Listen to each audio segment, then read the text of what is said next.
नमस्कार, शाम के ठीक 5 बज चुके हैं और आप देख रहे हैं आपका अपना शो इंडिया का सवाल और मैं हूं आपके साथ प्रीति चौहान। नीतीश कुमार और दिल्ली की राजनीति और इस वक्त जिस तरीके से देश में राजनीति को लेकर लोगों का मिजाज बदला है, मूड बदला है, उससे कई सवाल खड़े हुए हैं और लगातार जिस तरीके से विपक्ष लामबंद होने की बात कर रहा है, तेजस्वी यादव बार बार ये कह रहे हैं कि क्या नीतीश कुमार प्रधानमंत्री के कैंडिडेट नहीं हो सकते? जब देश में प्रधानमंत्री नरेंद्र मोदी प्रधानमंत्री बन सकते हैं तो नीतीश कुमार क्यों नहीं? और ऐसे में अब जो कैमरा है वो नीतीश कुमार पर फोकस कर रही है, साल 2024 के चुनाव पर फोकस कर रही है, लोकसभा के चुनाव पर फोकस कर रही है। और ऐसे में आज हम 5 बजे यही बात करेंगे कि क्या विपक्ष ने अपना कैंडिडेट चुन लिया है?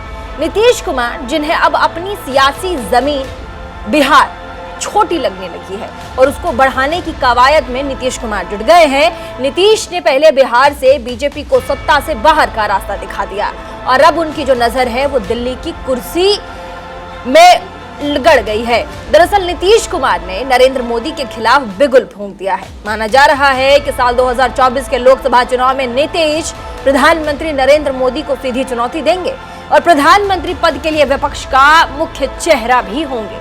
हालांकि अभी ये तय नहीं हुआ है, लेकिन नीतीश का दावा है कि उनसे विपक्ष लगातार संपर्क साध रहा है, काफी उन्हें फोन आ रहे हैं। और यहां अब सवाल ये बनता है कि क्या बिहार के सहारे नीतीश ने ये विपक्षी पार्टियों को इंडिकेट किया है कि उन्हें प्रधानमंत्री कैंडिडेट बनाया जाए? क्या विपक्ष मानता है कि साल 2024 के चुनाव में नीतीश नरेंद्र मोदी को चुनौती दे पाएंगे? और क्या कभी अच्छे दोस्त हो रहे प्रधानमंत्री और साथ ही नीतीश साल 2024 में एक दूसरे के आमने सामने होंगे? इन सब पर अपने मेहमानों से हम बातचीत करेंगे, लेकिन उससे पहले ये पूरा प्रकरण, क्योंकि Bihar politics, Delhi politics, national politics, इन सब को मिलाकर के एक छोटी सी रिपोर्ट हमने तैयार की है जो आपके लिए आज देखना बहुत जरूरी है। तभी आप समझ पाएंगे कि प्रकरण क्या है, 2024 साधने की कोशिश कैसे हो रही है। छोटा सा रिपोर्ट पहले, उसके बाद तमाम मेहमानों से मिलवाएंगे और चर्चा करेंगे।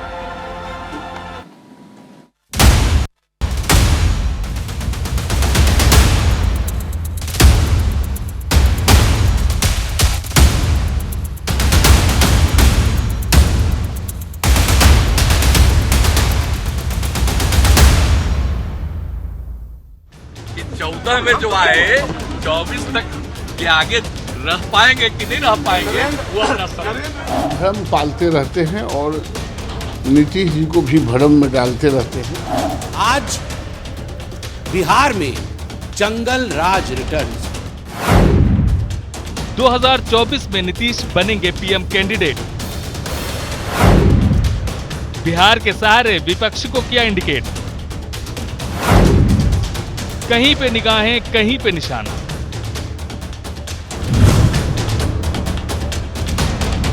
नीतीश कुमार को बिहार की जमीन छोटी लगने लगी है। उनकी निगाहें अब दिल्ली पर हैं। नीतीश कुमार ने अपने सियासी अंदाज का परिचय देते हुए जिस तरह पलटी मारी है और बीजेपी को बिहार की सत्ता से बाहर का रास्ता दिखा दिया है, वो राजनेताओं में चर्चा का विषय बना हुआ है। इस बड़े सियासी फेरबदल की वजह से 2024 लोकसभा चुनाव को लेकर सरगर्मियां बढ़ गई हैं। विपक्षी खेमे से प्रधानमंत्री का चेहरा कौन होगा, इस पर बहस भी छिड़ गई है। हम किसी चीज के उम्मीदवार का हम कोई दावेदारी नहीं, लेकिन इतना तो जरूर कर दीजिए ना कि 14 में जो आए 24 तक के आगे रह पाएंगे कि नहीं रह पाएंगे, वह नीतीश खुद को 2024 की लड़ाई के लिए मुख्य चेहरा मान रहे हैं, तो दूसरी ओर उनके भतीजे और बिहार के डिप्टी सीएम तेजस्वी यादव ने भी 2024 में प्रधानमंत्री पद के लिए नीतीश की दावेदारी को मजबूत माना है। उनका कहना है कि अगर नरेंद्र मोदी प्रधानमंत्री बन सकते हैं तो नीतीश क्यों नहीं। हमारा काम है सबका काम करना और हम कोशिश करेंगे कि सभी दल मिल करके एक साथ चलें। विपक्ष वाले तो बहुत अच्छा होगा, एक साथ मिल करके रहेंगे तो लोगों की समस्याओं के लिए बात करेंगे। आप सोच लीजिए कि जो भी किसी चीज का दुरुपयोग करने का आदी होगा तो आप समझ लीजिए कि जनता इसके बाद एक एक चीज समझ करके निर्णय लेगी। समय आज बिहार में जंगल राज रिटर्न्स है। और एक वीडियो आज सोशल मीडिया में घर घर तक पहुंच रहा है। कई मंत्रियों ने इसे ट्वीट किया है, कई जनता ने भी ट्वीट किया है। बिहार के तेजस्वी यादव जी का एक साक्षात्कार है, उसका वीडियो है, जिसमें उनसे 10 लाख नौकरी के विषय में 2020 में उन्होंने कहा था कि हम आएंगे तो 10 लाख नौकरी देंगे। जब उनसे 2-3 दिन पहले पूछा गया कि अब तो आप आ गए हैं तो 10 लाख नौकरी का क्या होगा, तो वो कहते हुए नजर आते हैं कि देखिए अभी तो हम मुख्यमंत्री नहीं बने, हमने कहा था कि हम मुख्यमंत्री बनेंगे तब नौकरी देंगे। बड़े दुख के साथ कहना पड़ रहा है कि ये जो मैं की कहानी है, मैं बनूंगा तभी होगा, हमसे कुछ नहीं होगा। सियासी पंडित मानते हैं कि प्रधानमंत्री मोदी देश के सबसे प्रभावशाली चेहरा हैं, जबकि नीतीश कुमार की छवि बार बार पलटने वाले नेता की है। प्रधानमंत्री नरेंद्र मोदी अपने विचारों में स्पष्ट हैं, लेकिन नीतीश कुमार कभी सेकुलर होते हैं तो कभी बीजेपी के साथ। प्रधानमंत्री नरेंद्र मोदी को बीजेपी में कोई चुनौती देने वाला नहीं है, जबकि नीतीश कुमार की दावेदारी को विपक्ष में ही चुनौती मिल सकती है। भ्रम पालते रहते हैं और नीतीश जी को भी भ्रम में डालते रहते हैं। और ख्वाब देखना कोई गलत बात नहीं है, ख्वाबी पुलाव पकाते रहें। भारतीय जनता पार्टी जहां से है वहां से आगे जाएगा। 2024 में किसी को साहस नहीं है नरेंद्र मोदी जी के हाथ पकड़ने का। पीएम मोदी देश के सबसे बड़े राजनीतिक दल के नेता हैं, जबकि नीतीश कुमार की पार्टी एक क्षेत्रीय दल है और उनसे बड़ी कई पार्टियां हैं। कई बार देखा गया है कि नरेंद्र मोदी अपने दम पर पूर्ण बहुमत ला देते हैं, जबकि नीतीश कुमार की पार्टी पिछले 12 सालों से लगातार सिमटती जा रही है और अपने दम पर कभी सरकार नहीं बना पाई है। ऐसे में दिल्ली की गद्दी पर बैठने का नीतीश का सपना आसान नहीं होगा। नीतीश को मोदी को मात देने के लिए पूरे विपक्ष का चेहरा बनना पड़ेगा, जो कि फिलहाल थोड़ा मुश्किल नजर आ रहा है। Bureau report, news India. तो इस रिपोर्ट से एक बात तो आप समझ गए होंगे कि साल 2024 का चुनाव और साल 2024 तो अभी दूर है, लेकिन सियासत जो है वो खूब भरपूर है। तो बातचीत करने के लिए हमारे पास इस वक्त हमारे साथ जो मेहमान जुड़े हैं, एक बार आपसे तारुफ करवा देते हैं और जल्दी से बता देते हैं कि हमारे साथ जुड़ चुके हैं संतोष रंजन जी, प्रवक्ता हैं बीजेपी के। अमरीश रंजन पांडे हैं, प्रवक्ता हैं कांग्रेस के। चित्तरंजन गगन, प्रवक्ता हैं आरजेडी के। संजय सरकार, नेता हैं तृणमूल कांग्रेस से, कोलकाता से हमारे साथ लाइव हैं। संजय राणा, राजनीतिक विश्लेषक हैं, स्टूडियो में मौजूद हैं। आप सभी का बहुत बहुत स्वागत है न्यूज़ इंडिया के प्लेटफॉर्म में। और सबसे पहले जो मेरा सवाल है वो आरजेडी के प्रवक्ता हैं चित्तरंजन गगन जी, उनसे मैं पूछ लेती हूँ कि सर अभी 2024 तो दूर है, सपने खूब देख रहे हैं और ऐसे में कई बड़े चेहरे हैं जो प्रधानमंत्री के दावेदार हैं, ऐसे में सियासत भरपूर क्यों? सुजीति जी, यह बिहार है।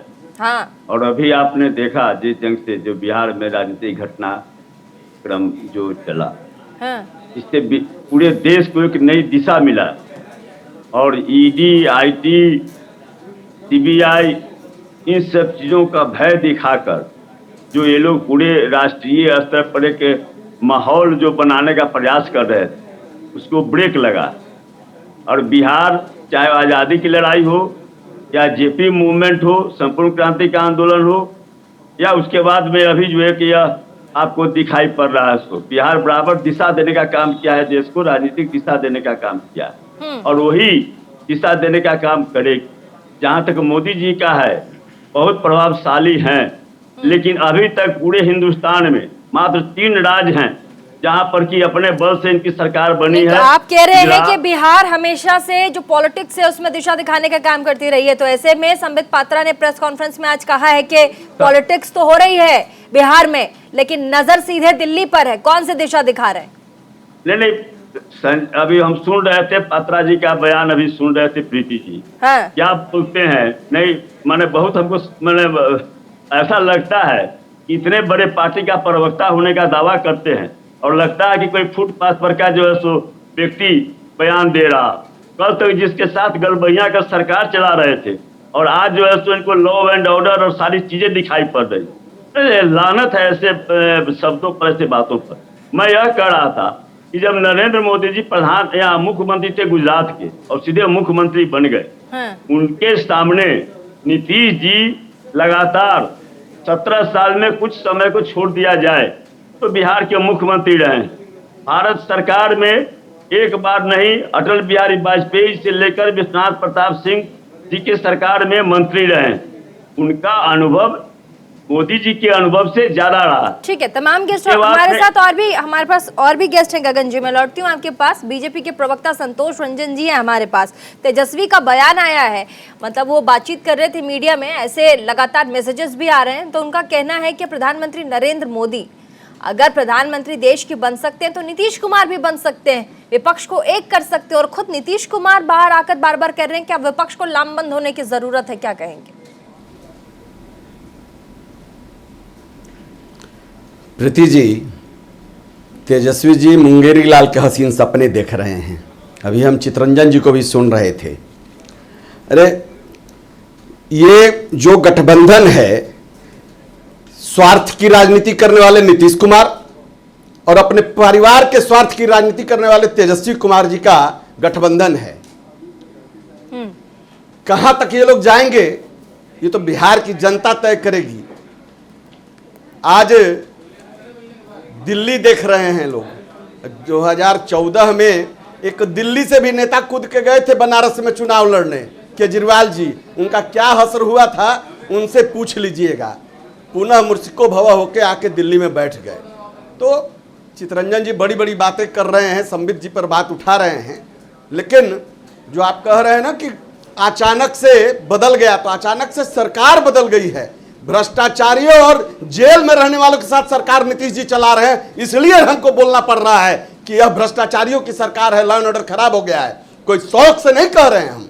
3 दिनों में बदल गया है। पटना में खुलेआम कोई शोरूम लूटा जाता है, वहां हत्या हो जाती है, कहीं पुजारी की हत्या हो जाती है, कहीं पत्रकार की जमुई में हत्या हो जाती है, तो उसका क्या हम क्या कहेंगे? क्या आप आरती उतार रहे हैं जनता की? इसलिए हम कहना चाहेंगे कि इतने आसानी से छुट भैया नेता मत बना दीजिए चितरंजन जी। आपका सम्मान है, बड़े भाई हैं, लेकिन पहले बिहार के प्रदेश को देख लीजिए। हम लोग त्याग, परिश्रम और सिद्धांत की राजनीति पर चलते हैं, न कि अपने परिवार के स्वार्थ की राजनीति पर चलते हैं, न कि हम अपने स्वार्थ की राजनीति में। जो नीतीश जी आज माने दल बदलू हो गए, पलटू राम हो गए, क्यों हो गए? क्योंकि सिर्फ और सिर्फ अपने स्वार्थ की राजनीति करते हैं, इसलिए पलटू राम हो गए हैं।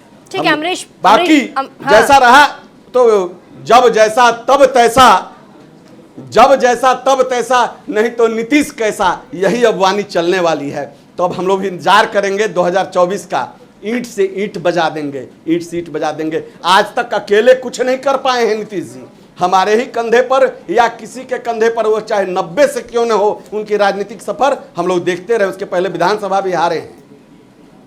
ठीक है अमरीश पांडे जी, बहुत बहुत आप संतोष जी को सुन के मुस्कुराए जा रहे हैं। कुछ कहना है या सवाल पूछूं मैं? जी, मैं सवाल नहीं, संतोष भाई बड़े भाई हैं। हाँ। और मुझे बस इतना लग रहा है कि कल तक जब मोदी जी के साथ या बीजेपी के साथ गठबंधन में नीतीश जी थे तो बहुत अच्छे थे, और तो मतलब गठबंधन टूटा नहीं कि नीतीश कुमार बुरे हो गए। इतनी बौखलाहट एक सरकार के टूटने से क्यों? ये तो चलिए संवैधानिक रूप से एक सरकार, एक गठबंधन टूटा है, आपका गठबंधन था, नहीं बन पाया आपके साथ। आपने जो वायदे किए थे रोजगार देने के, आपने वायदे किए थे कि महंगाई कम करने के, आपने वायदे किए थे कि लोगों का हक हुकूक की लड़ाई लड़ी। अच्छा अमरीश जी, सवाल यहाँ एक मिनट प्रीति जी सुनिए ना। तो अगर आपका गठबंधन नहीं चल पाया तो इतनी बौखलाहट क्या? मुझे प्रीति जी इस बात का डर है कि अगर अभी एक गठबंधन टूटने से इनका ये हाल है, इतनी बौखलाहट है, बदहवासी छाई हुई है, तो आगे क्या होगा? जब 24 के चुनाव में इनको करारी शिकस्त मिलेगी तो क्या हो? अब कुछ सवाल पूछ रहे थे। ठीक है, 2024 के चुनाव के लिए जिस तरीके से नीतीश कुमार की तरफ से लगातार, अब चाहे तेजस्वी हो या फिर उनके पार्टी के लोग हों, ताल ठोक रहे हैं, ऐसे में कांग्रेस का स्टेप क्या है? राहुल गांधी कहाँ दिखेंगे, कहाँ दिख रहे हैं? मुझे लगता है अभी जो रिपोर्ट आप दिखा रहे थे उसमें नीतीश जी का बयान मुझे लगता है सबसे सबका जवाब है। वो तो जब वो शपथ लेके आए थे तभी उन्होंने मीडिया से कह दिया था कि 2014 में जो हुआ वो 24 में नहीं होने वाला है। इसका मतलब क्या है? हाँ, ऑब्वियस सी बात है, 24 में मोदी जी जाने वाले हैं, कांग्रेस की तरफ से की सरकार बनेगी। हाँ, और कौन क्या क्या क्या कुछ कह रही थी कांग्रेस के राहुल गांधी जी कहते कांग्रेस ने मान लिया क्या कि नीतीश कुमार जी प्रधानमंत्री के उम्मीदवार हैं? यह तो पहले क्लियर कर दीजिए कि विपक्ष ने प्रधानमंत्री का उम्मीदवार नीतीश कुमार को मान लिया है, यह क्लियर पहले कर दीजिए। सुनिए, बड़े डिबेट का जो विषय है तेजस्वी जी का, उन्होंने क्या बोला है कि नरेंद्र मोदी जब प्रधानमंत्री बन सकते हैं तो नीतीश कुमार। एक लोकतांत्रिक देश है, इसमें किसान का बेटा लाल बहादुर शास्त्री देश के प्रधानमंत्री कोई कुछ बोल सकता है, बोलने से किसी को रोका जा सकता है क्या? किसी का मुंह नहीं रोक सकते हैं, जो मन में आए कहना। और अपोजिशन का क्या स्टेप होगा, ये मैं यहाँ मीडिया में आपको क्यों अपने रणनीति, हमारा क्या रणनीति होगा, क्या हम करने वाले हैं 24 से पहले, ये मैं क्यों बताऊं? हम अपनी इंटरनल समय आने दीजिए ना। नीतीश जी के सामने विपक्ष के सब लोग खत्म हो गए ना। बीजेपी संतोष जी इतनी छटपटाहट क्यों? धीरे धीरे व्यक्त रखिए और बहुत जल्द आपका एक और जाने वाला है। रिएक्शन ले लेते हैं ना, पहले फिर चर्चा में आएंगे। हमारा एक ही मानना है भाई। ठीक है, संतोष जी और अमरीश जी, हम पहले और भी लोग हैं रिएक्शन, पहले छोटा छोटा रिएक्शन ले लेते हैं। संतोष जी पहले छोटा छोटा रिएक्शन ले लेते हैं, और भी दो गेस्ट हैं हमारे साथ, उसके बाद चर्चा में आते हैं। संजय सरकार है, टीएमसी के नेता हैं। संजय सरकार जी, लगातार ममता बनर्जी जिस तरीके से भाजपा के खिलाफ परचम लहराती रही, आवाज बुलंद करती रही, अपनी बातों को रखती रही, विरोध करती रही सत्ता का, ऐसे में अचानक से जैसे कि आपने देखा ये बिहार में क्या हुआ, ममता बनर्जी को ऐसा देखा जा रहा है कि शायद वो प्रधानमंत्री की कैंडिडेट, पहले तो उन्हें माना ही जा रहा था कि 2024 में ये बहुत बड़ा चेहरा हो सकती है विपक्ष की तरफ से, लेकिन अब जो जैसे ही नीतीश कुमार मुख्यमंत्री बने एक बार फिर से आरजेडी के साथ, उसके बाद अब उनका जो टेक है, मतलब ममता बनर्जी का, वो कहीं ना कहीं अब ममता बनर्जी पीछे दिख रही हैं उस रेस में। आप जो सवाल किया है उसका जवाब हम देते हैं। पहले तेजस्वी यादव जी को बयान देके फिर तेजस्वी यादव जी जो बोला सही बोला, नहीं बोला। मेरे देश के वर्तमान में नहीं, लामबंद, मैं कह रही हूँ कि विपक्ष को लामबंद करने का काम ममता बनर्जी ने किया है, ये हम लोग भी जानते हैं। सुनिए ना, मेरा बात आपको बोलिए। मैं बता, नीतीश कुमार क्यों प्राइम मिनिस्टर? मेरे देश में वर्तमान प्रधानमंत्री एमए पास 1978 में एमए पास किया, उसको कंप्यूटराइज सर्टिफिकेट होगा। नीतीश कुमार एक इंजीनियर होकर राजनीति तजुर्बा है, गवर्नमेंट से एक्सपीरियंस, तो प्रधानमंत्री क्यों नहीं बन सकता? बन सकता है, बिल्कुल बन सकता है। रह गया ममता दीदी का बात, मैं आपको बता रहा है, हम लोग इस समय कौन प्रधानमंत्री बनेंगे नहीं बनेंगे उसको चर्चा नहीं है। हम लोग चाहते हैं हिटलर और मुसोलिनी का जो सरकार देश में चल रही है, जो सरकार आज नौजवान को नौकरी खा रहा है, जो सरकार बैंक का घोटाला का 50 लाख करोड़ रुपया बैंक का घोटाला हो चुके हैं, उसको अभी इस जनता को, गरीब को इसको बचाना चाहता है। जो किराना का दुकान लेकर बैठा है, जिसको किराना का मंत्री के घर में रुपया मिल रहा है, घोटाला हमको कह रहे हैं, आपके मंत्री को बर्खास्त करना पड़ रहा है, आप क्या बोलेंगे? आपके मंत्री के घर से रुपया मिल रहा है, रुपया पर मत बोलिए, रुपया की राजनीति मत बोलिए। सारे देश का रुपया आपके घर में मिल रहा है, बंगाल में 2000 का नोट सब बंगाल में मिल रहा है, और आप बोल रहे हैं हमारे ऊपर। रुपया मिला है, पूजा सिंघल का घर से 174 करोड़ रुपया का पैसा था। पूजा सिंघल किसको सही लिया? नरेंद्र अमित शाह का सही लिया, मालूम है? फेडरल एजेंसी है, तो 174 करोड़ 90 लाख रुपया। कोई पूजा सिंघल कोई आरोप नहीं लगा सकते हैं। पूजा सिंघल हमारे पार्टी के नेत्री नहीं है और हमारे पार्टी के कार्यकर्ता नहीं है पूजा सिंघल। ठीक है, संजय राणा पॉलिटिकल एनालिस्ट के मंत्री थे जिनको बर्खास्त करना पड़ा। हमारे साथ स्टूडियो से संजय राणा, ये सरकार को किसी भी हाल में, इसको किसी भी हाल में ये सरकार को 24 में जाना चाहिए। बेटा मेरे नौजवान भाई को नौकरी नहीं मिलेंगे। ठीक है संजय सरकार, आती हूँ आपके पास। अदानी का भाग जाए। ठीक है, स्टूडियो में हमारे पास पहले रिएक्शन ले लेते हैं सर, उसके बाद डिबेट में आती हूँ ना। मेरे साथ संजय राणा भी है। अरे संजय सरकार जी बस हो गया। संजय राणा जी हमारे साथ राजनीतिक विश्लेषक हैं, स्टूडियो में है। संजय राणा जी, आपने हमारे जितने तमाम पैनलिस्ट हैं, तमाम पार्टियों के नेताओं को आपने एक एक करके सुना। ऐसे में 2024 के लिए जनगणना, गुणा गणित भाग अभी से लगा दिया गया है। लगातार यही कहा जा रहा है कि विपक्ष को लामबंद करने का काम अब नीतीश कुमार करेंगे। जैसे आरजेडी की तरफ से खुद नीतीश कुमार कह रहे हैं 14 में जो हुआ 24 में नहीं होने देंगे। ऐसे में क्या समझा जाए? 2024 को देखा जाए, लोकसभा चुनाव सीधा देखा जाए। संबित पात्रा ने भी कर दिया प्रेस कॉन्फ्रेंस, वो भी कह रहे हैं कि बिहार की सत्ता से सीधा निगाह अब दिल्ली पे है। प्रीति जी, जब नीतीश कुमार जी की बात होती है 2024 की, जब हम चर्चा कर रहे हैं, हमारे मित्र यहाँ भी कर रहे हैं, तो मैं एक कहावत से स्टार्ट करना चाहता हूँ। तुम्हारे पाँव के नीचे जमीन नहीं है, कमाल ये है कि तुम्हें अभी भी यकीन नहीं है। तो समस्या ये है कि जो नीतीश कुमार जी हैं, जो अपना 1-2 सीट नहीं जीत सकते, आज तक वो पूर्ण बहुमत में नहीं आए 1994 के बाद से, वो सपना देख रहे हैं देश के प्रधानमंत्री बनने का। अरे कम से कम अगर प्रधानमंत्री बनने का सपना देख रहे हैं तो कम से कम ये तो कर लीजिए, कम से कम एक स्टेट में अपनी सरकार बना लीजिए, अपना अस्तित्व स्थापित कर लीजिए। अगर हम मान भी लेते हैं, आपको मान लिया जाए कि एक प्राइम मिनिस्टर के कैंडिडेट है, तब भी आप 6वें नंबर पे आते हैं। आप लाइन में कैसे भूल सकते हैं? जो कांग्रेस पार्टी है, तकरीबन पिछले 2019 के चुनाव में 20 करोड़ वोट मिले थे उनको, तो उनको कैसे नकारा जा सकता है? दूसरे नंबर पे हम ये बोलते हैं कि केजरीवाल साहब है, वो 2 स्टेट में राजनीति कर रहे हैं, उनको कैसे नकारा जा सकता है? एक तेज तर्रार नेत्री जो हमारी है बंगाल की, उनको कैसे नकारा जा सकता है? सबसे बड़ी बात, जो बुजुर्ग नेता वेटरन बोले जाते हैं और चाणक्य अपने जमाने के हुआ करते थे, शरद पवार साहब को कैसे नकारा जा सकता है? देखिए, ऐसा है कि ये प्रजातंत्र है, इसमें किसी को भी सपने देखने का अधिकार है, लेकिन सपने वो देखने चाहिए जो पूर्ण करने वाले हो। अब ऐसा मान लें कि संजय राणा देखने लगे सपने की प्रधानमंत्री बनने हो, वैसे नीतीश कुमार जी का हाल हो गया है।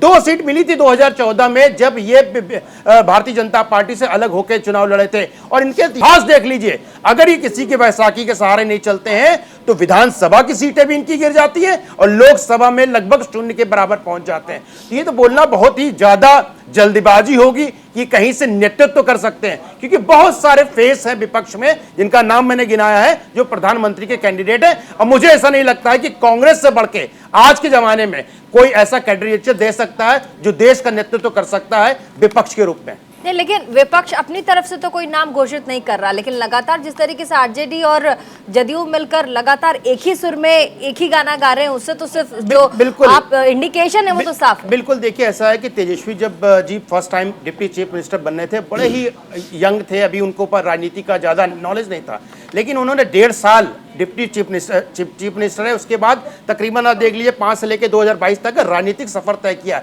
हमें तो लग रहा है कि नीतीश कुमार जी कितने दिन मुख्यमंत्री रहते हैं, ये देखना बड़ा ही जरूरी होगा, और कितनी जल्दी हो सकता है चीफ मिनिस्टर सिर्फ तेजस्वी जी को मिल जाए। तो 2024 के पहले गठबंधन भी टूट सकता है, इसकी संभावना बहुत वो होगी।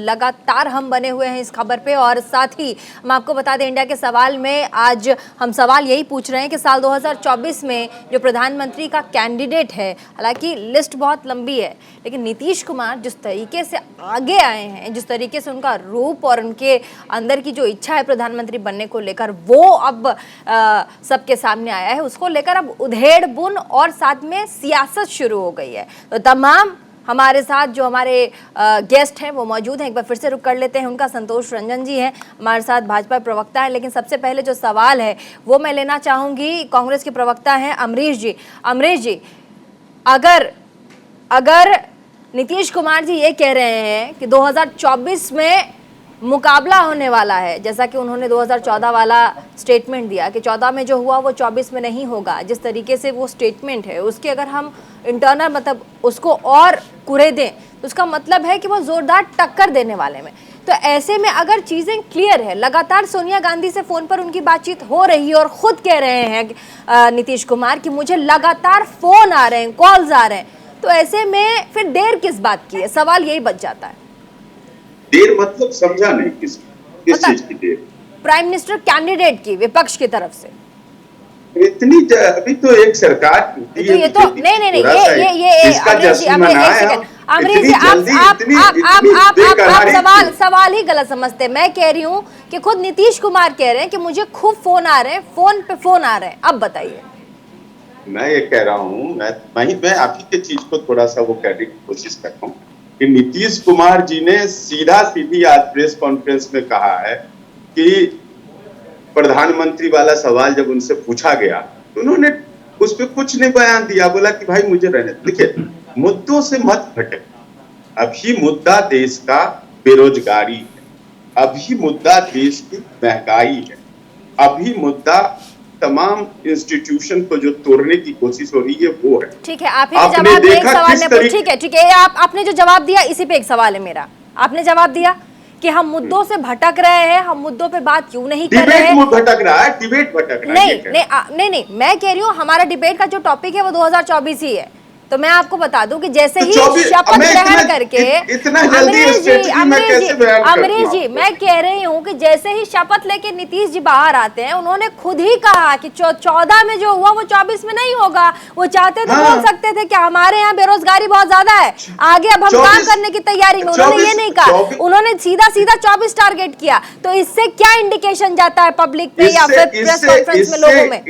इससे इंडिकेशन सारी बातें आप खुद ही करेंगे, आप सुन लेंगे थोड़ा सा। मुझे जब आपने दोबारा सवाल पूछा है तो मुझे बोलने देंगे। इससे इंडिकेशन ये जाता है कि मोदी जी ने जिन बातों पे सत्ता में आए थे उनमें से एक भी चीज को उन्होंने फुलफिल नहीं किया। हिंदुस्तान 44 सालों में सबसे ज्यादा बेरोजगार, हिंदुस्तान के रूप में विश्व में सबसे बुरे दौर से गुजर रही।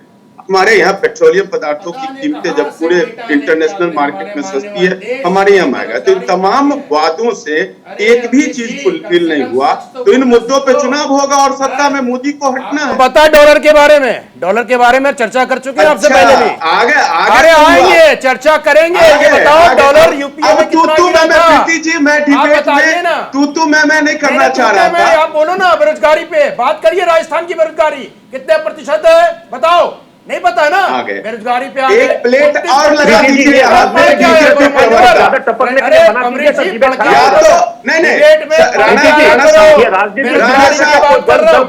Mind your language mister Rana, mind your language. कितना है मिस्टर राणा? सुनो, mind your language. I am not responding to you. You will not respond. You are neither anchor nor any political party highlighting your mistakes. First, right in front of you, you are the biggest. Then I will respond to you. Right now, I am not going to give you no answer. You are a useless person. You are only trying to divert all debate. Priti ji, if do you have any question, you can ask me. I am not responsible for this person. चला जाएंगे, इनको लेकर आप debate कीजिए। प्रीति जी आप चाहिए तो एक और आगे ये देखो उस पार्टी से आते हैं सरकार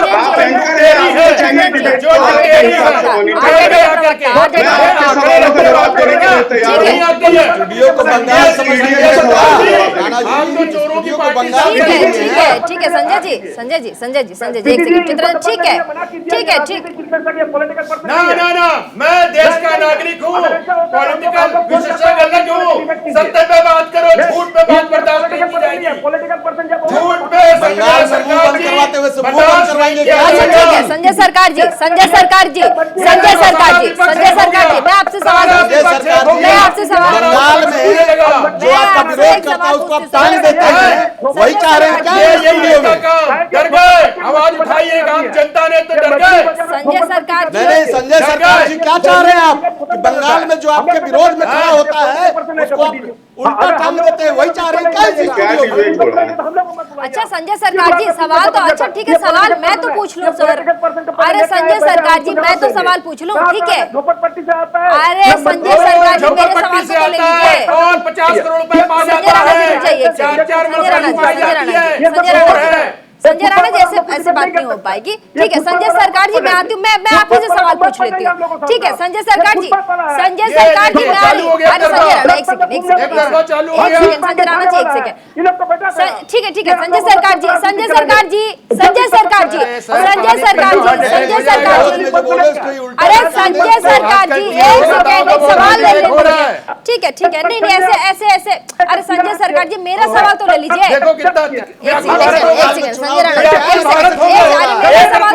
सेकंड भारत हो गए, परेशान हो गए संजय जी, अमरीश जी परेशान हो गए हमारे भाई। अरे बताओ ना, अरे ऐसे डिबेट नहीं हो पाएगी।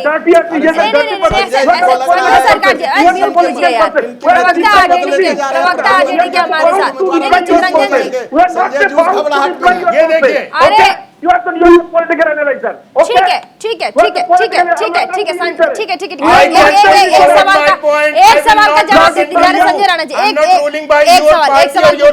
सवाल पूछने दीजिए संजय सरकार जी। अच्छा अरे मेरी आवाज तो सुन लीजिए, इसको बारे में हम लोग टपकते हैं। मेरा सवाल तो ले लीजिए संजय सरकार जी। देखो हार्ट अटैक हो जाएगा। एक सेकंड संजय राणा जी, एक second Sanjay Rana ji please, Sanjay Rana ji please please, Sanjay Sarkar ji please मेरा सवाल ले लीजिए प्लीज, संजय सरकार जी प्लीज। मैं ये कह रही हूँ कि जिस तरीके से बंगाल में ईडी ने छापे मारे, अर्पिता मुखर्जी, पार्थ चैटर्जी, उनके घरों से जिस तरीके से जखीरा निकला, कस्टडी में है अभी वो लोग अभी, तो ऐसे में जो लोगों का विश्वास है, जो ट्रस्ट है इन लोगों के प्रति, बंगाल के पॉलिटिक्स के प्रति, ममता बनर्जी के प्रति, ये लोग, पार्थ चैटर्जी काफी करीबी रहे हैं, करीबी अच्छे नेताओं में गिने जाते थे जब मुख्यमंत्री के साथ होते थे। ऐसे में आपको नहीं लगता 2024 के लिए कहीं ना कहीं ममता बनर्जी का जो ये रहा है, जो उनका व्यक्तित्व रहा है, वो कहीं ना कहीं धूमिल भी हुआ है? इसीलिए अब विपक्ष लामबंद करने की बात नीतीश कुमार कर रहे हैं। वो कह रहे हैं कि कैंडिडेट इतने सारे हैं, इनडायरेक्ट कह रहे हैं, लेकिन उनमें से बेस्ट कौन होगा विपक्ष में, कौन प्रधानमंत्री को टक्कर देगा? देखिए पूजा जी, हम लोग राजनीति, सब मेरा नाम प्रीति है। नाम भूल गए, नाम भी भूल गया। प्रीति जी याददाश्त बड़ी कमजोर है। देखिए एक सेकंड ना, ये बोलना नहीं देता है, ये आवाज कम कर दीजिए। ठीक है बोल रहे हैं, बोलिए, आप उनकी बातों में ध्यान मत दीजिए, बोलिए, इनको आवाज कम कर दीजिए। देखिए हम लोग बंगाल में जो राजनीति करते हैं ना, 78,903 बूथ के ऊपर राजनीति करते हैं, ठीक है ना। हम लोग बूथ वाइज राजनीति करके बूथ के संगठन के ऊपर करता है।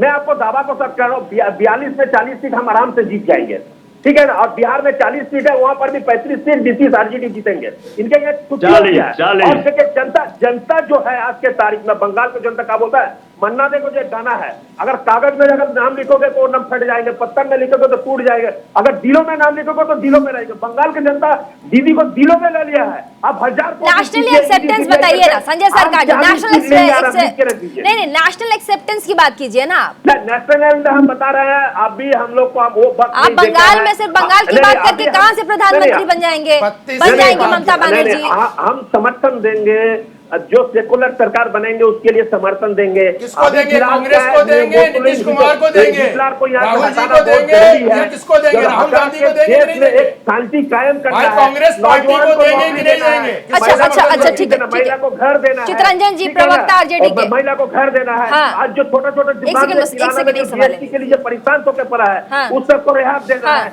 जो 50 लाख करोड़ रुपया मतलब 50 बैंक घोटाला हुआ है, उसको ऊपर में ईडी सीबीआई करके मोदी अमित शाह को 10 साल को जेल के अंदर डालना है। 10 साल जेल के अंदर रहेंगे मोदी अमित शाह। सरकार जाएंगे, मोदी आपके सवालों का जवाब, ठीक है, आपने जो जवाब दिया उस पर जवाब देंगे संजय राणा देना चाह रहे हैं, उनके पास आती हूँ मैं, लेकिन उससे पहले चित्रंजन गगन जी, जैसा कि नीतीश कुमार जी ने कहा कि मेरे पास लगातार फोन पे फोन आ रहे हैं, किसके फोन आ रहे हैं ये तो बता दीजिए। प्रीति जी, पहली बात यह है कि कौन प्रधानमंत्री हमें होगा नहीं होगा, इसके लिए वो क्या है, भाजपा की बेचैनी क्या है। भाजपा के अभी साथी बोल रहे थे और अभी आपके जो राजनीतिक विश्लेषक थे, बैठे हुए राजनीतिक विश्लेषक बनकर, लेकिन भाजपा के प्रवक्ता वो बने हुए हैं, उनको शायद याद नहीं है कि भाजपा आपके नेता दल बदलू पलटू रहा, कभी इधर कभी उधर, भैया क्यों नहीं पूछेंगे, प्रश्न पूछेंगे ना। सुनिए, वैसे बोलिएगा तो हम बोलने नहीं देंगे। नहीं, ऐसे भी आप नहीं बोल सकते हमसे। हम तीनों 2 सीट पाए थे 14 में, हम लोग 43 सीट पा करके चीफ मिनिस्टर बन गए। इस बात की बातें करते हैं, हम लोग तीनों मिलकर बोलने नहीं देंगे। आप बोल रहे थे, मैं नहीं बोला। ये हरामखोर है, हरामखोर बना करता है यहाँ पर, ये हरामखोर है भारतीय जनता पार्टी के। ये देखिए, तमीज से बात करिए, इस तरह की भाषा है ये नगर संजय सरकार अगर इस तरह की बातें करेंगे तो कतई बदल जाएगा। ये टीएमसी की मानसिकता को टीवी डिबेट में ये अनर्गल इंसान प्लीज, आपको तमीज नहीं है बात करने की, डोंट हैव डिस्टेंस टिकटॉक भाषाई मर्यादा में बातचीत कीजिए। नहीं प्रवक्ता किसने बनाया? अरे भाषाई नहीं मर्यादा के साथ बात कीजिए। नहीं संजय राणा कोई भी हो, नहीं बदतमीजी नहीं, डिबेट में इस तरह की भाषा का प्रयोग बिल्कुल ना करे। डिबेट में इस तरह की भाषा का प्रयोग ना करें। लोग अपने अपने घरों में चैनल देखते हैं, ये शो देखते हैं। नहीं सर, चाहे कोई भी हो, चाहे संजय सरकार हो, चितरंजन जी हो, या फिर इधर अमरीश जी हो, संजय राणा जी हो, या फिर संतोष जी हो, कोई भी हो, आप लोग सब पढ़े लिखे लोग हैं, सब बुद्धिजीवी लोग हैं। ऐसे इस तरह की भाषा का प्रयोग ना, अरे मर्यादा में रह के बातचीत कीजिए ना सर। माफी मांगे तो नहीं, ये सब गलत है यार, इस तरह की बात नहीं, इस तरह की बात नहीं चले। टीवी डिबेट में इस तरह की बात नहीं चले। ठीक है, एक सेकंड बात के रख दूंगा घर तक। चितरंजन जी सरकार घर तक उधेड़ दूंगा मैं। तमीज में रह के बात करना, नहीं तो घर तक उधेड़ दूंगा, घर तक उधेड़ दूंगा मैं। संजय सरकार तमीज में रह के बात करना हमेशा। संजय राणा जी ठीक है। चितरंजन जी पानी नहीं मांगोगे। चितरंजन जी नेतागिरी खत्म कर दूंगा, आपकी नेतागिरी। चितरंजन जी, सिर्फ बंगाल के खत्म हो जाओगे, बाहर ना पाओगे। ठीक है संजय राणा जी, ठीक है। प्रधानमंत्री बन गए तो सवाल यह है कि इस बात के लिए वे काहे चिंतित है। उनकी परेशानी यह है कि उनको लग रहा है कि विपक्ष अब मजबूत हो रहा है। उनको लग रहा है, इतने लंबे चौड़े दावे करते। मैंने कहा कि हिंदुस्तान में कई राज्यों में उनका जो अपना सरकार बना है, आसाम, उत्तर प्रदेश और गुजरात, बल्कि हर जगह चोरी और डकैती करके बना हुआ सरकार है। चाहे वह मध्य प्रदेश हो, अभी आपने महाराष्ट्र में देखा, अभी आपने जो झारखंड में देखा कि किस ढंग से जो है जिनको विधायक पकड़ाया है। बिहार में जो इन लोगों की हरकत थी, जो इन लोग खरीद कर, कहाँ से पैसा आया विधायकों को खरीदने के लिए? भाजपा का विधायक था क्या? आप ही के गठबंधन का विधायक है जो पकड़ाया है। क्या आप ही के गठबंधन का विधायक है जो झारखंड में पकड़ाया है, हमारा नहीं है। जो पकड़ाया है सो हम कहे तो पैसा देने जाएंगे। था जो पकड़ाया है पैसा तृणमूल के पास में, तृणमूल का पैसा था। बिहार में भी तो यही काम कर रहे थे ना, बिहार में भी तो आप यही काम कर रहे थे। तो इसलिए नैतिकता की बात करते हैं, जिनका जो सब बुनियाद अनैतिकता पर बना हुआ हो, जो केवल विभाजनकारी। ठीक है, संतोष रंजन जी जवाब देंगे। संतोष रंजन जी जवाब देंगे। ठीक है, आपके सवालों का संतोष रंजन जी जवाब देंगे। संतोष रंजन जी चलिए, हम भाई प्रधानमंत्री के उम्मीदवार को हम छोड़ देते हैं पहले। हाँ। हम एक बार कहना चाहते हैं कि ये सरकार नहीं बनाए हैं चितरंजन जी। हाँ। तो पहले मंत्रिमंडल बांट लें। हाँ। अच्छे से सरकार को चला लें, विस्तार कर लें। हाँ। फिर कितना दिन इनको ये मुख्यमंत्री जी को चलने देंगे ये लोग, तब ना प्रधानमंत्री बनेंगे। तो हमारा तो कहना है कि पहले बिहार को अच्छे से ये लोग चला लें, क्योंकि हम लोग तो बहुत राम में नहीं रहते हैं। हम तो नीतीश लालू मुक्त बिहार बनाने जा रहे हैं, समझे ना? हम नीतीश लालू मुक्त बिहार बनाएंगे, भाजपा युक्त सरकार बनाएंगे, चिंता मत कीजिए। डिलीट करना पड़ता है, अरे इतना ट्रोल हुए कि डिलीट करना पड़ा हूँ, तो इसलिए भरम में नहीं रहते। हमारी चिंता के कोई डिलीट नहीं करते हैं। जो कहते हैं उसको डंके की चोट पर कहते हैं। आप कहते हैं कि राज सिंह सांप्रदायिक है, भारतीय जनता पार्टी सांप्रदायिक है, आप कहते हैं ना। तो हम कहते हैं कि हाँ, हम सांप्रदायिक हैं, लेकिन हम सांप्रदायिक हैं भारतीय भारत माता की जय बोलने के लिए, जय श्री राम बोलने के लिए हम सब कोई डिलीट और ये नहीं करते। जो बोलते हैं उसमें अडिग रहते हैं। खदेड़ने का काम तेजस्वी यादव ने किया है, इसलिए है। नहीं, संतोष रंजन जी एक सवाल यहाँ एक सवाल विपक्ष पूछ रहा है। संतोष रंजन जी, विपक्ष आपसे एक सवाल पूछ रहा है कि जब भी 4 दिन पहले तक, जब तक गठबंधन थी एनडीए के साथ जदयू की, तब तक जंगल राज नहीं था। जैसे ही गठबंधन से बाहर निकले वैसे ही आपने बता दिया कि जंगल राज है। नहीं प्रीति जी, एक सेकंड, मैंने संतोष जी से सवाल पूछा। एक सेकंड चितरंजन सर, बस मैं आती हूँ। हमको बोलने दीजिए। हाँ बोलिए। नहीं चितरंजन जी, एक सेकंड संतोष जी को बोलने दीजिए। संतोष जी को बोलने दीजिए, अभी सवाल मैंने लिया है सर। संतोष जी को बोलने दीजिए, मैं आपके पास आती हूँ। भारतीय जनता पार्टी की सरकार थी और अब जंगल राज के साथ सरकार चल रही है। अब जो है जंगल राज के साथ सरकार चल रही है, तो स्वाभाविक है जो नई चीजें हैं हमको हल्ला करना ही पड़ेगा। हम बिहार में जो मैंडेट मिला था, बिहार में मैंडेट मिला था एनडीए की सरकार चलाने के लिए, एनसीआर हम सब देख लिए हैं। पहले जो एनडीए का मैंडेट था, यह मैंडेट एनडीए का था। बिहार की जनता ने, जो 13 करोड़ की जनता है, एनडीए को मैंडेट दिया था। और लेकिन अब ये जंगल राज वाले, जिनके नेता 6 केसों को 6 केस में जो सजा याफ्ता हो, इनके डिप्टी सीएम जो बेल पर हो, इनके डिप्टी सीएम जो जेल पर बेल पर चल रहे हो, उनको नेता बनाए। नीतीश अमरीश रंजन पांडे, प्रवक्ता कांग्रेस के अमरीश रंजन पांडे, अमरीश रंजन पांडे, भाजपा कह रही है गठबंधन, ये जो महागठबंधन है ये बहुत जल्द ये गठबंधन टूट जाएगा, ये नहीं चलने वाली है गठबंधन। अब देखिए, हम भविष्य वेत्ता नहीं है, मैं भविष्यवाणी नहीं कर सकता, ना मैंने एस्ट्रोलॉजी पढ़ी, मैं दरअसल शास्त्र और लॉ का स्टूडेंट रहा हूँ। अब ये संतोष जी की बौखलाहट है, अभी ताजा इनका सरकार टूटा है, जहां खरीद फरोख्त करके एक दल को तोड़ने की कोशिश कर रहे थे, तो संतोष भाई इसमें उनकी बौखलाहट नजर आ रही है, वो कुछ भी बोल सकते हैं, लेकिन मैं अपने दावे के साथ कह सकता हूँ कि 2000 संतोष भाई मुस्कुरा रहे हैं हमारी बात पे, तो ये बौखलाहट है बीजेपी की, होनी नहीं चाहिए। हंसना ही पड़ेगा ना, हमको तो हंसना पड़ेगा कि एनडीए का मैंडेट था महाराष्ट्र में तो आप सरकार बनाए, एनडीए का मैंडेट था बिहार में तो आप सरकार बनाए और हमने चोरी कर दिया। 15 में एनडीए का मैंडेट था महाराष्ट्र में भी, संतोष भाई एनडीए का मैंडेट था बिहार में, इसको मैंडेट मिला, बिहार में 2017 में मिला, शांति से की बात करते हैं। आरजेडी हम कह रहे हैं महागठबंधन को मैंडेट था और हम नहीं चाहते थे उस सरकार को गिराना। नीतीश जी चल के आए थे हमारे यहाँ, उनका पहला बयान नीतीश जी का था कि उनके साथ हम मुझे नहीं करा सकते हैं, बिहार में सुरक्षित देखना चाहते हैं, बिहार के लिए गठबंधन हुआ था राजस्थान में। नहीं, मैं आज के डिबेट और में अभी जो गठबंधन हुआ है सिर्फ स्वार्थ की राजनीति में हुआ है। वो जो पीएम का जो कीड़ा अमरीश जी को बोल लेने दीजिए एक सेकंड। अच्छा, अमरीश जी को भी बोल लेने दीजिए एक सेकंड, अपनी बात रख रहे हैं, ठीक है, अमरीश जी को बोल लेने दीजिए ना, एक सेकंड बोल लेते। मैं ये कह रहा था कि यही मैंडेट 15 तो ये कि पीएम का जो कीड़ा काटता है ना उसके लिए सरकार बनी है ये। तो ठीक है ना संतोष जी, अगर किसी को कीड़ा काट भी ले, मैं कह रही हूँ किसी को कीड़ा अगर काट भी ले प्रधानमंत्री का, तो क्या गलत है इसमें, क्या गलत है? एक मिनट,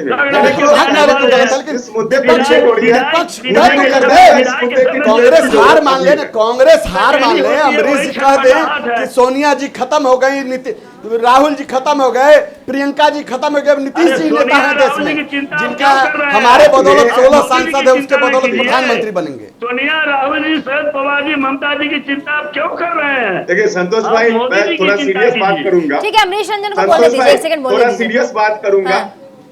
जल्दबाजी है, 2004 में हिंदुस्तान के एक अच्छे मतलब व्यक्ति जो प्रधानमंत्री थे, आदरणीय अटल बिहारी वाजपेयी, उसको इसी सोनिया गांधी जी ने उखाड़ फेंका था। India shining, feel good factor जैसे आपके तमाम स्लोगन धरे के धरे रह गए थे। इतनी जल्दीबाजी, इतनी बौखलाहट, इतना घमंड किसी में नहीं होती। ये जनता है, जनता ने आपको मैंडेट दिया, उसकी आपको इज्जत करनी चाहिए। जनता ने हमें घमंड जनता के चलते हैं, देश के 130 करोड़ जनता के चलते हैं, जिसने हमें 303 सीटें दी है 2019 में। जनता ने 2019 में हमें 303 सीटें दी है, एब्सोल्यूट मेजॉरिटी की सरकार दी है, उसके ऊपर घमंड है। संजय राणा बहुत देर से हाथ उठा रहे हैं। आप अपमानित कर रहे हैं लोकतंत्र के, जनता के मैंडेट का अपमान कर रहे हैं, घमंड है, भारत की जनता पर घमंड है, भारत में हमें मतदाताओं पर घमंड है। हमें आपने चोरी करके सत्ता हथिया ली, महाराष्ट्र में हमारी सरकार को आपने तोड़ा, कर्नाटक में किया।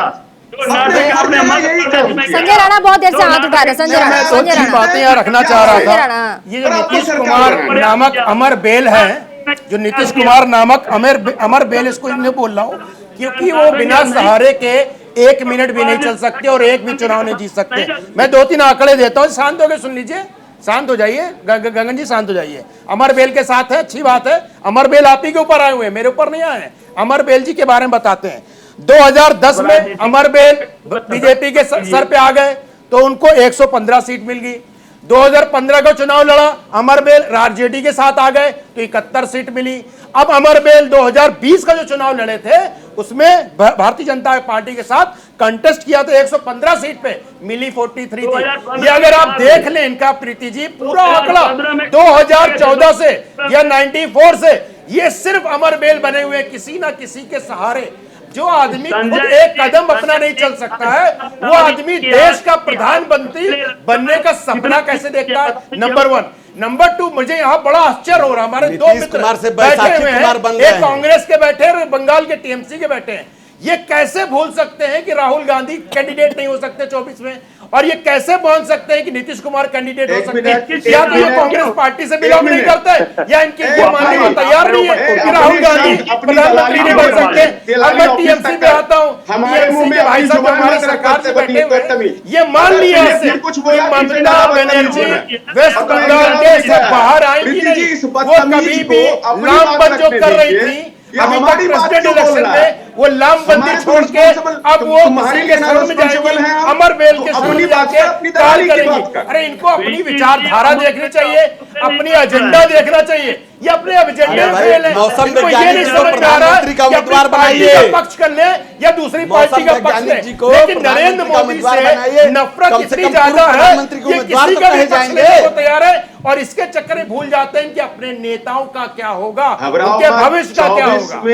24 में तख्ता पलट होगी। तख्ता पलट होगी। हाँ देखिए, साजिश करेंगे। हाँ बिल्कुल साजिश करेंगे। आप लोग साजिश ही कर सकते हो। संजय सरकार छोटा सा, हमारे पास टाइम नहीं है। संजय सरकार छोटा सा, संजय सरकार छोटा सा, संजय सरकार छोटा सा। नीतीश जी थोड़ा चाणक्य का खेल खेल दिया तो भारतीय जनता पार्टी को हिदायत कम हो गया है, संपन्न होना चालू हो गया। थोड़ा नीतीश जी खेल दिया है। अगर ममता जी और भी खेल लेंगे तो 2023 से पहले सरकारी गिर जाएगी। डर क्यों गए? दिल्ली गिर जाएगी, सरकार गिर जाएगी। बीजेपी के बड़ी बिहार का नेता में बात हुई है। अब बोले भाई साहब क्या बताइए, क्या डिस्कशन हो गया था कि वो धनखड़ साहब को समर्थन दे दी, अब वो प्रधानमंत्री कैंडिडेट भी नहीं रहेंगी। ऐसा क्या हो गया? डर गए आप लोग? जांच की आंच घर तक तो नहीं पहुंच गई है टीएमसी के, तो डरे बैठे हुए। ज्यादा टीवी में मत बोलिए, हो सकता है इंडिया आपके पास भी आ जाए। ठीक है, छोटा सा रिएक्शन, छोटा सा रिएक्शन माइंड अप, छोटा सा बस छोटा सा रखिएगा। संतोष रंजन जी ठीक है, छोटा रखिएगा, बाइंड अप का समय छोटा रखिएगा। संतोष रंजन जी देखिए, अब हाँ बेरोजगारी की बात कर रहे हैं। हाँ बता रहे हैं। हाँ, ये बेरोजगारी की बात कर रहे हैं कांग्रेस वाले। तो मेरा मानना है कि लालू जी के 2 बेरोजगार बेटों को नौकरी नीतीश जी ने दे दी है। बिहार में मंत्री बना दिया, उप मुख्यमंत्री बना दिया है। तो बिहार के लोग रोजगार परत हो जाएंगे, चिंता नहीं करना। का मजाक नहीं उड़ाइए। नहीं, लोकतंत्र का मजाक नहीं उड़ा रहे हैं। बेरोजगार को रोजगार मिल गया, कल भागे हैं 10। नहीं, रोजगार मिल गया है। उनके साथ कुछ लोग और मिलेगा रोजगार, ना कुछ लोग और रोजगार मिलेगा। अब तो मजाक उड़ा रहे हैं आप, जो लोग तंत्र के मजाक उड़ा रहे हैं। तो बिल्कुल नहीं उड़ा रहे हम लोग। चलिए कही रहे हैं कि नौकरी मिल गई बिहार के लोगों को, 2 लोगों को नौकरी चाहते हो, ग्रेजुएट भी हो जाए। अरे करा तो लो भैया, कक्षा 10वीं नहीं पास। समय की पाबंदी है, समय की पाबंदी। बहुत बहुत शुक्रिया। तमाम मेहमान हमारे साथ अपनी अपनी बातों को उन्होंने रखा, और आपने देखा कैसे अब बिहार की जो पॉलिटिक्स है वो नेशनल पॉलिटिक्स बनने जा रही है, क्योंकि खुद नीतीश कुमार लगातार प्रधानमंत्री पर निशाना साध रहे हैं और कह रहे हैं कि मुझे बार बार फोन आ रहा है। फोन किसका आ रहा है, क्यों आ रहा है, क्या बातचीत हो रही है, फिलहाल अभी इससे पर्दा उठना बाकी है। लेकिन तमाम बड़ी पार्टियां देश की वो प्रधानमंत्री की दावेदारी के लिए, यानी कि साल 2024 के लोकसभा चुनाव के लिए दावेदारी ठोकती नजर आ रही है। और अब जो सियासत है वो खूब दिलचस्प होता जा रहा है। आगे आगे होता है क्या, ये आप भी देखिए और हम सब भी देखते हैं।